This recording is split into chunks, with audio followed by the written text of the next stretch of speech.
Ideal eyes news में आप सभी दर्शकों का हार्दिक स्वागत है। मैं हूं आपकी एंकर ज्योत्सना कुमारी गुड़िया। हम पहुंचाते हैं आप तक सबसे पहले पक्की और सच्ची खबर। हमारे चैनल को लाइक, सब्सक्राइब, शेयर और कमेंट जरूर करें।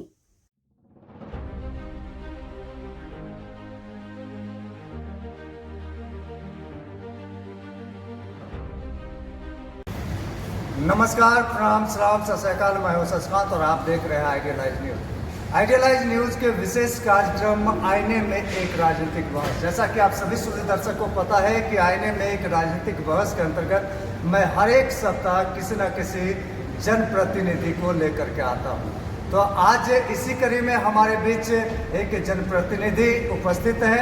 वो पूर्णिया जिला के पूर्णिया पूर्व प्रखंड के जाने माने प्रतिनिधि हैं। जी हाँ, वो है जिला परिषद विवेका यादव जी। ये विवेका यादव जी वही विवेका यादव जी है जिन्होंने यह साबित कर दिया है कि हम भी किसी से कम तो नहीं, तूफान उठाकर मानेंगे।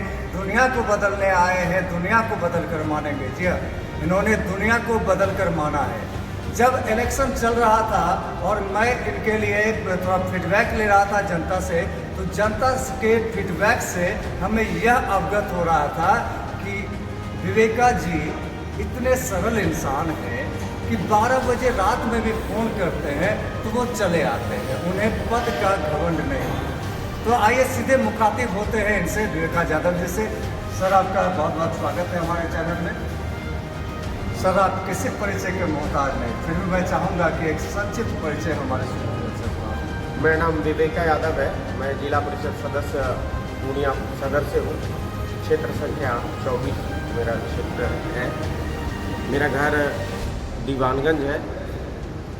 और क्या बताऊँ, आप लोगों के प्यार से, सबों के सहयोग और आशीर्वाद से आज मैं जिला परिषद सदस्य हूँ। इसके लिए हम लोगों को बहुत बहुत आभार। सर, जिला परिषद आप ये लगा करके कितने टर्म में? मेरा यह दूसरा कार्यकाल है। तो सर, कितने वर्षों का अनुभव रहा है? अगर एज ए जिला पार्षद कहें तो कोरोना के वजह से 1 वर्ष के बाद चुनाव हुई थी, तो 6 साल वो है। लगभग 1.5 साल ये इस कार्यकाल का हो गया, तो 7.5 साल 8 साल होने चला। सर, एक पर्सनल बातें मैं आपको थोड़ा सा कहना चाहता हूँ ऑन कैमरा कि ये कि सर, आपको राजनीति में इंटरेस्ट कैसे आ गया और कब से आप राजनीति में पड़े? क्योंकि आप अभी यंग हैं और आप दूसरा क्षेत्र भी जा सकते थे, लेकिन राजनीति में आना सर बहुत ये रिस्केबल काम होता है। तो कैसे आप राजनीति में आए? नहीं, जहाँ तक बात है राजनीति में आने की, तो मैं अभी नहीं, मतलब 1995 से ही लगभग लोगों का सेवा करते आया हूँ। जैसे कि अगर कोई गरीब व्यक्ति का देहांत हो गया, अगर उनके अंतिम संस्कार के लिए या फिर क्रियाकर्म के लिए वो सक्षम नहीं है, तो मैं वो सहयोग भी करता था उस समय से। और शादी विवाह में भी अगर गरीब लड़की है, उसकी शादी होनी है, तो जो मेरे दरवाजे पे आ जाते थे उन्हें मैं कभी खाली नहीं लौटाता था। जो ज़रूरतमंद हो, ऐसा नहीं कि कोई भी आवे मैं उनको खाली नहीं लौटाऊंगा, लेकिन जो लगे कि ये सही में ज़रूरतमंद है तो मैं उसका सहयोग जरूर करता था। अब जहाँ तक राजनीति में आने का सवाल है, तो मैं तो राजनीति में आया ही नहीं हूँ। हमारे बड़े बुजुर्गों ने मुझे राजनीति में लाया। जैसे कि पहली बार मैं चुनाव लड़ा जिला परिषद सदस्य का 2016 में, तो मैं पंचायत वगैरह में जाया करता था। गांव में जो पंचायती होती है, तो एक पंचायत में गया था मैं, चुनाव से पहले की बात है, जिस समय चुनाव होने वाली थी ग्राम पंचायत की। तो वहाँ पे कुछ बुजुर्ग लोग बैठे हुए थे, तो उन्होंने कहा कि जो ठेठी भाषा है हमारे गाँव का, फिर एक शाम में कहाँ रहे, हम घरे में रहे, तने शाम में घरे में रहिए, हमें सब आवे। तो उस समय ऐसा नहीं लगा कि उस मतलब चुनाव का किसी भी तरह का चर्चा हो।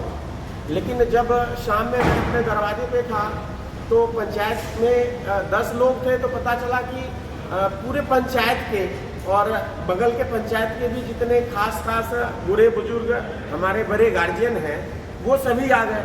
तो एक बार तो मुझे लगा कि भाई ऐसा मैंने क्या कर दिया जो ये सभी एकजुट होके आए हैं। तो जो चाय पानी होता है, हमारा जो संस्कार है वो हुआ। उसके बाद उन लोगों ने ही चर्चा किया कि हम लोग कुछ कहने आए हैं और वो तुम्हें करना है। तो बोला क्या बात भैया, सभी बुजुर्ग लोग आ गए हैं, डर भी लग रहा है कि भाई आप लोग सभी आ गए। तो बोले कि नहीं, तुमको जिला परिषद का चुनाव लड़ना है, हम लोग चाहते हैं कि तुम जिला परिषद का चुनाव लड़ो। हम तो सबों से हाथ जोड़ लिए कि भाई हमसे ये राजनीति का काम नहीं हो पाएगा। तो वो लोग बोले कि नहीं, काम हो नहीं पाएगा, मैं तुमसे पूछने नहीं आया हूँ, तुमको चुनाव लड़ना है। मैं देखना चाहता हूँ बहुत लोगों के गाड़ी में या बहुत लोगों का देखता हूँ कि जिला परिषद सदस्य, मैं देखना चाहता हूँ कि तुम्हारे गाड़ी में या तुम्हारे यहाँ बोर्ड लगा हुआ हो जिला परिषद सदस्य का। मैं कई घंटों तक, मतलब लगभग 4 घंटे तक बैठक हुई, मैं इनकार करते रहा। वो सभी अड़ गए कि नहीं, मैं तुमसे पूछने आया ही नहीं हूँ, तुम्हें चुनाव लड़ना है जिला परिषद का, ये कहने आया हूँ। अंततः सभी बुजुर्गों का बात कितना देर तक काट सकते हैं। तो अंततः मैं तैयार हुआ और सभी लोगों ने मिलके एक जो रस्म होती है हमारी, पगड़ी उन लोगों ने बांधा और उन लोगों के कहने पे ही मैं जिला परिषद का चुनाव लड़ा और सबके सहयोग और प्यार से, आशीर्वाद से मैं जिला परिषद सदस्य 2016 में पहली बार बना। सर ये बता रहे थे ये कि इन्होंने राजनीतिक क्षेत्र में कदम रखा जनता के आशीर्वाद से, तो जनता ने आशीर्वाद दिया और राजनीति में ये आना भी नहीं चाहते थे, तो जनता लाए। तो अब सीधे मैं मुखातिब होता हूँ इनसे, इनके कार्यों पर कि सर जब आप जिला परिषद बने हैं तो आपके अधिकार में कौन कौन सा कार्य है, यानी आपको कौन कौन सा कार्य सौंपा गया है, कौन कौन काम करवा सकते? देखिए, जिला परिषद सदस्य को आमतौर पे तो बहुत ज़्यादा फंड नहीं होता है। जैसे किसी पंचायत को अगर 100 रुपया फंड मिला गवर्नमेंट के तरफ से, तो 70 रुपया मुखिया जी को मिलता है और 15 रुपया जिला परिषद सदस्य को, 15 रुपया मतलब 15% जिला परिषद सदस्य को, 15% समिति सदस्य को। तो उसी पैसे पे अनुशंसा करना होता है जिला परिषद सदस्यों को। जो जिला परिषद क्षेत्र में जो आवश्यक कार्य होती है वो उसका अनुशंसा करते हैं हम लोग और वो क्रियान्वित होता है। उसमें मुख्य काम है जो जनरल है, कुछ कृषि से सड़क है और नाला है पानी निकासी के लिए, साथ ही शवदाह है और शौचालय है, यात्री शेड है, ये सब काम हम लोगों का है। और आहरण पाइन भी है जो हो नहीं पाता है। जैसे जिला परिषद सदस्यों को पोखर भी दिया गया है, बट पोखर इतना बड़ा दिया गया है कि वो कह सकते हैं कि एसी रूम में बैठ के बनाया गया वो योजना है। वो गवर्नमेंट का जो गाइडलाइन है वो है कि 3 हेक्टेयर मिनिमम 3 हेक्टेयर में जिला परिषद सदस्य को पोखर बनाना है। तो आज के तारीख में 1% लोगों के पास अपने हिस्से की 3 हेक्टेयर जमीन होगी, वो भी 3 हेक्टेयर होगी तो एक जगह नहीं होगी। अगर एक जगह होगी भी तो वो सभी में पोखर बना ले, ऐसा नहीं है। इसलिए इस योजना का तो कोई मतलब ही नहीं बनता है। यानी आप यह कहना चाहते हैं कि जिस तरह से नीतीश सरकार का जल नल योजना ठप है, उस तरह से पोखर सौंदर्यीकरण भी जिला परिषद के हाथ में बेकार है? नहीं, देखिए, जहाँ तक पोखर का सवाल है, पोखर नीतीश जी का योजना नहीं है। ये एक्चुअली लागू मनरेगा से हुआ है। जो गाइडलाइन है मनरेगा में है क्या कि जिला परिषद सदस्यों को एक प्रखंड से दूसरे प्रखंड को जोड़ने वाली सड़कों को ही बनाना है और 3 हेक्टेयर के ऊपर ही जो है पोखर बनाना है। तो वहीं से ये है। तो चाहे नीतीश जी हो, अन्य कोई भी हो, उसे नहीं है। लेकिन ये योजना खासतौर पे पोखर वाला तो निश्चित रूप से फ्लॉप है, क्योंकि 3 हेक्टेयर जमीन में पोखर हम लोगों को बनाना है। जिला परिषद सदस्यों को खासतौर पे, मुखिया जी या समिति साहब तो उसे कम बनाएंगे, लेकिन जिला परिषद सदस्य को ये तो हाथ बांध दिया गया है कि भाई ये हम आपको क्या कहते हैं कि जुबान काट लिया और कह रहे हैं कि नहीं आप गाना गाइए, यही स्थिति है। क्योंकि भैया 3 हेक्टेयर जमीन एक व्यक्ति के पास है ही नहीं। और जलनल का जहाँ तक सवाल है, जलनल में अभी कह सकते हैं कि बिहार का सबसे फॉलोअप योजना है। वजह है कि अभी इससे पहले कुछ जांच की गई जल नल योजनाओं की, जिन पदाधिकारियों के द्वारा जांच की गई वो पदाधिकारी तो पहले ही ऐसे घुसखोर हैं। भाई जी मैं चैलेंज करता हूँ कि ये जो जल नल योजना का जांच का रिपोर्ट गया है वो मेरे जिला परिषद क्षेत्र में ही सही, जो भी योजना का जांच रिपोर्ट है वो रिपोर्ट लेके आवे कि कहाँ कहाँ पानी चलता है नहीं चलता है, और धरातल पर रियल में देखे कि रियल में चलता है कि नहीं चलता है। ये जल नल योजना बिहार का सबसे फ्लॉप योजना है और पंचायत के हिसाब से सबसे बड़ी लागत की योजना है, क्योंकि कम से कम किसी भी पंचायत में 2 करोड़ से कम का योजना नहीं है, 3 करोड़ 3.5 करोड़ का योजना है, जो 100% फ्लॉप कह सकते हैं। जिन नलों में पानी आती भी है तो ट्यूबवेल से ज़्यादा, चापाकल से ज़्यादा खराब पानी आती है, और बहुत सारे नलों में तो पानी आती ही नहीं है। इन्होंने नटसेल में यह कह दिया कि बिहार सरकार की कुछ योजनाएं फ्लॉप है, यानी ये यह कहना चाहते हैं कि 4 आना आहा 12 आना स्वाहा की प्रक्रिया चलती रही है निरंतर और चल रही है। तो बहरहाल सर आपके कितने वर्ष हो गए इस टर्म में बने हुए? 1.5 साल हो गए। तो सर आप अब तक आपने पीसीसी सड़क, चूँकि आपके जिला परिषद क्षेत्र में 5 पंचायत आता है, तो कितने पीसीसी सड़क आपने? अभी तक जिला परिषद किसी भी जिला परिषद के द्वारा ज़्यादा काम कार्य हो ही नहीं पाया है। उसका वजह यह है कि एक तो प्रक्रिया होने में समय लगा, दूसरा क्या है कि हमारे पदाधिकारी बदलते रहे। पहले हमारा जिला परिषद के सचिव डीडीसी हुआ करते थे, बाद में गवर्नमेंट के द्वारा एडीएम साहब नियुक्त किए गए, और फिर एडीएम साहब के नियुक्ति के बाद फिर से डीडीसी को ही सचिव बनाया गया। तो चूंकि सारा योजना वहीं से क्रियान्वित होना है, तो होता क्या है कि एक पदाधिकारी बदले उसका डोंगल लाने में 1.5 महीना लगता है, फिर उसमें काम रुकता है, कभी बरसात आ गया तो कभी अभी काम होना था तो कुछ पंचायतों में उपचुनाव होना है, तो भाई कुछ पंचायतों में उपचुनाव होना है तो उस पंचायत में काम नहीं होगा, आचार संहिता लगेगा। यहाँ पता चला हमारे पदाधिकारी पूरे जिला में आचार संहिता लगा कर रखे हैं, जबकि ऐसा नहीं है। अन्य जिलाओं में भी उपचुनाव हो रहा है, तो वहाँ पे जिन पंचायतों में उपचुनाव हो रहा है सिर्फ वहीं पे आचार संहिता है, बाकी जगह कार्य हो रही है। लेकिन हमारे जिला में पता नहीं किन किन लोगों ने क्या डिस्कस किया, लेकिन पूरे जिला में अभी आचार संहिता चल रहा भैया उपचुनाव का, जो 25 या 27 मई तक रहना है। और इसी वजह से लगभग बहुत कम काम हो पाया है।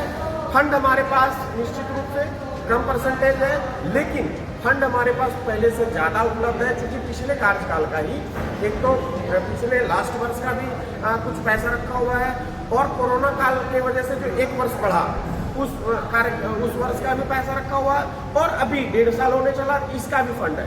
तो फंड अभी तक इस्तेमाल कुछ खास हो नहीं पाया है। उसमें हमारे पदाधिकारी लोगों का गलती है यहाँ पे, जो वो योजना जल्दी से जल्दी कार्यान्वित नहीं करते हैं। हम तो योजना को सिर्फ अनुशंसा करते हैं, अनुशंसा करना हमारा काम है, और उसके बाद कार्यान्वित कराना पदाधिकारियों का कार्य है। सर सौदागिरी भी आपके इसमें हाथ में है, सौदागिरी का कितना? अभी तक एक भी सौदागिरी का निर्माण नहीं हो पाया है। अनुशंसा किया गया है, मैं 4-5 जगह का अनुशंसा किया हूँ। एक बिहारपुर पंचायत के बिहारपुर घाट का है, और बिहारपुर पंचायत में ही घोरघट घाट है, बेली घाट कहते हैं उसको, वहाँ पे भी है। एक हरदा में हरदा पुल के पास है, और एक आपको हरदा में ही बोरिया घाट कहते हैं, वहाँ पे बहुत ज़्यादा अंतिम संस्कार होती है, वहाँ के लिए मैंने अनुशंसा किया है। और 2-3 जगहों के लिए, एक डिमिया सदरजान पंचायत के बिलड़िया घाट में है। इन 5-6 जगहों में मैंने सौदागिरी के लिए अनुशंसा किया है। तो इसके पीछे क्या कारण है सर कि आप अनुशंसा किए हैं और अब तक नहीं बन? बैठक करने वाले थे पिछले 28 तारीख को, मतलब 28 अप्रैल को, वो आचार संहिता का ये कह के अभी बैठक टाल दिया गया है। आचार संहिता के बाद हम लोग बैठक करेंगे, और इसमें निश्चित रूप से हम लोग बहुत ही हार्ड और फास्ट कदम उठाएंगे, क्योंकि अभी तक हमारे अनुशंसा किए गए योजनाओं पे कार्य सही से नहीं हो पा रहा है। सर यात्री सेट कहीं भी आपके क्षेत्र में हमें नजर नहीं आया। बिल्कुल, अभी तक इसके पीछे क्या कारण? बस जो भी कार्य नहीं हुआ है वो पदाधिकारियों का लापरवाही है। हमारे यहाँ अब देखिए कि कहते हैं कि पंचायत में सबसे ऊपर के लेवल पे जिला परिषद है, ये त्रिस्तरीय पंचायत में, पर किंतु मुखिया जी लोग आज चाहे तो योजना खोल लें, कल काम हो जाएगा, समिति चाहे तो कल काम हो जाएगा, लेकिन जिला परिषद सदस्यों का अगर हम आज अनुशंसा करते हैं, मैं आपको अभी वर्तमान में तो मैंने चिट्ठी रखा नहीं है, मैं आप कहेंगे तो मैं दूंगा, जो अभी से कम 6 महीना 8 महीना पहले जो अनुशंसा मैंने किया है वो कार्य अभी तक नहीं हो पाया, क्योंकि वो ये लोग इतना शिथिल चलते हैं, इतना स्लो चल रहे हैं, जिसकी वजह से कार्य नहीं हो पा रहा है। इसलिए अगली बैठक में हम लोग बहुत ही हार्ड डिसीजन लेने जा रहे हैं कि हमारा हर हाल में अनुशंसा किया हुआ कार्य अतिशीघ्र हो पाए। सर, इसके पीछे तो मुझे जहाँ तक पता है कि मुखिया पे अधिकार तो आपका ही है, तो आप कह रहे हैं कि मुखिया काम करवा सकते हैं और जिला परिषद काम नहीं करवा सकते, जबकि मुखिया काम करवाएगा तो आपके देख रेख में करवाएगा। बिल्कुल हमारे देख रेख में करवाएगा, लेकिन देखिए ऐसा है कि मुख्यमंत्री से बड़े प्रधानमंत्री हैं, लेकिन मुख्यमंत्री के कार्य क्षेत्र में प्रधानमंत्री हस्तक्षेप एक सीमा तक ही कर सकते हैं। इसीलिए मुखिया जी अपने आप में सरकार है, पंचायत के सरकार वो है, वो अपना डिसीजन ले सकते हैं। और चूंकि उनको बहुत कम जगहों में उनका सचिव है, उनको सचिव एक मुखिया पे एक सचिव है, तो वो तुरंत डिसीजन ले सकते हैं और उनका कार्य कार्यान्वित हो जाता है। लेकिन हम अगर अनुशंसा करते हैं तो हमारे बाद हमारे जिला परिषद अध्यक्ष करती है, उसके बाद इंजीनियरिंग सेल में जाता है, उसके बाद आपको प्रशासनिक विभाग में जाता है, फिर कई 3 जगह से हम लोगों के कार्य का एनओसी लिया जाता है, जैसे जिला योजना से, पथ निर्माण से, फिर पंचायत से। इतना 3 तो मैं 3 सेकंड में बोल दिया, लेकिन ये 3 महीना लगता कम से कम, इसमें इतनी शिथिल चलती है गाड़ियाँ। उसके बाद ये सारी एनओसी आने के बाद तब उसका एस्टिमेट बनेगा, फिर से 2-3 टेबल 5 टेबल जाएगा, फिर घूम के आएगा, इसी में बहुत सारा समय। नक्सल में ये कहना चाहते थे कि जो भी काम अभी धरातल पे नहीं उतर पाया है उनमें इनकी कोई दोष नहीं, बल्कि पूर्णिया जिला के पदाधिकारियों का कहीं न कहीं। एक बहुत ही सच्चा, तीखा और तात्कालिन सवाल आपसे हट करके ये सवाल मैं कर रहा हूँ कि अभी बागेश्वर बाबा पटना आ रहे हैं, तो बागेश्वर बाबा पटना आ रहे हैं, तो इस संदर्भ में आप क्या कहेंगे? वोट यहाँ पे डिपार्टमेंट करने आ रहे हैं लोगों को, या फिर लोगों को कुछ सिखाने आ रहे हैं? इस संदर्भ में आप क्या कहना चाहते हैं? मैं बागेश्वर बाबा के बारे में ज़्यादा कुछ नहीं कह सकता, ना तो मैं उतना डिटेल जानता हूँ उनके बारे में, और जब किसी चीज़ को आप बहुत अच्छी तरह से नहीं जानते हैं तो उसके बारे में किसी भी तरह का ओपिनियन देना सही नहीं होगा। हाँ, धर्म को मैं मानता हूँ, लेकिन धर्म के आड़ में दकियानुसी बातों पे मैं भरोसा नहीं करता। धर्म को मैं बिल्कुल मानता हूँ, मैं प्रतिदिन पूजा पाठ खुद भी करता हूँ, लेकिन उसके आड़ में दकियानुसी या किसी भी तरह का भ्रम फैलाना ना तो पसंद है, ना ही पसंद करता हूँ। तो सर, कहीं जाने अनजाने में आप भी पप्पू यादव की भाषा तो नहीं बोल रहे हैं, क्योंकि आप भी उसी पार्टी से हैं? नहीं, जहाँ तक पार्टी का सवाल है, मैं किसी भी पार्टी का प्राथमिक सदस्य भी नहीं हूँ। हाँ, जहाँ तक पप्पू यादव का सवाल है, पप्पू यादव से मेरा पर्सनल ताल्लुक है और रहेगा निश्चित। तो आप यानी किसी भी पक्ष विपक्ष की बातें नहीं कर रहे हैं, या अपनी बातें आप कर रहे हैं? जी बिल्कुल, मैं किसी भी पार्टी का प्राथमिक सदस्य तक नहीं हूँ, इसीलिए मैं किसी पार्टी से बनना हुआ बात किसी भी तरह का नहीं कर सकता। मेरा जो ओपिनियन है वो मेरा स्वतंत्र ओपिनियन है। तो सर, आपसे और भी बातचीत करने का मन है मेरा, लेकिन समय अभाव रहता है, तो चलते चलते हमारे सूफी दर्शकों और आप अपने जिला परिषद क्षेत्र के लोगों को क्या कहना चाहेंगे? मैं तमाम जनता जनार्दन और शुभचिंतक, आप सभी छायाकार मीडिया बंधुओं से कहना चाहूँगा कि मैं अपने तन मन धन के साथ सभी जनता जनार्दन का सेवा में हमेशा उपस्थित रहूँगा। और जहाँ तक हमारे फंड का सवाल है, हमारा जो फंड गवर्नमेंट के द्वारा दिया गया है वो उसका 100% इस्तेमाल करूँगा, हर हाल में करूँगा। अभी तक नहीं हो पाया वो अलग बात है, लेकिन हर हाल में मेरे क्षेत्र में सभी कार्य जो हमारे द्वारा होना है वो निश्चित रूप से करूँगा। और जिनको जो तकलीफ हो, अगर वो हमसे संपर्क कर सकते हैं, किसी तरह का त्रुटि हो तो माफ़ करें, पर यह जरूर बता दें कि हाँ आप में ये गलती है, मैं उसे सुधार करूँगा। फिर से सबों को मेरा प्रणाम, नमस्कार। तो ये थे हमारे बीच जिला परिषद विवेका यादव जी। मैं नटसेल में इनके विषय में यही कहना चाहूँगा कि इन्होंने यह साबित कर दिया है कि जलते दियों को आंधियों का डर नहीं होता। इन्होंने साबित कर दिया है कि दिल में हो जज्बा कुछ कर दिखाने का तो जलते दियों को आंधियों का डर नहीं होता। तो इसी के साथ मैं शशिकांत आप सभी सूर्य दर्शक को प्रणाम करता हूँ, सलाम करता हूँ, सत श्री अकाल करता हूँ।